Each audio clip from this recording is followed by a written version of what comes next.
今天我们学习左 A 右 B， 怎么用呢？一起来看视频吧。对方球队的那个3号球员防守技术真好，我刚才左躲右闪，中途还是被他把球抢断了。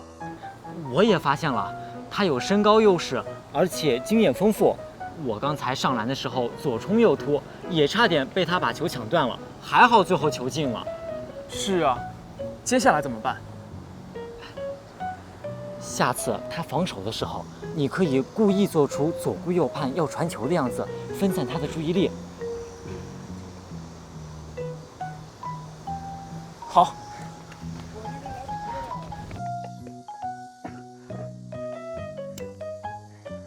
86比82，我们赢了，太好了！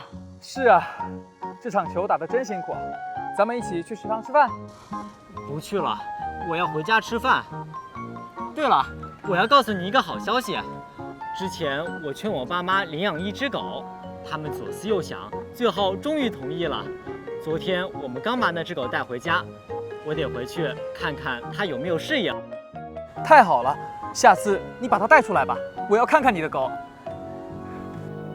左 A 右 B 这个格式用来表示同类行为的多次反复。A 和 B 通常是意义相近的单音节动词，比如我刚才左躲右闪，中途还是被他把球抢断了。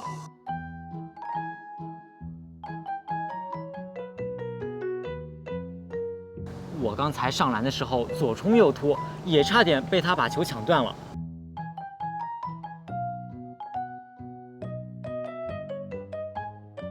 之前我劝我爸妈领养一只狗，他们左思右想，最后终于同意了。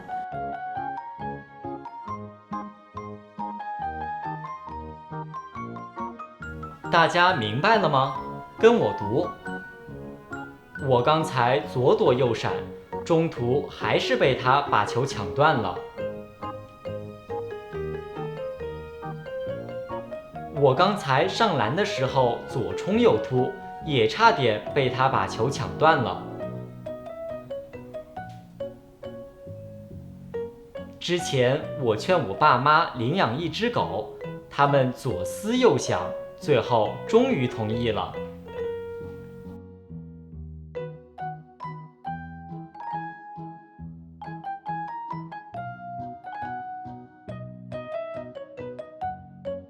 阳光，你知道这个 PPT 的特效是怎么做的吗？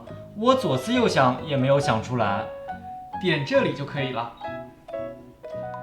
同学们，再见了。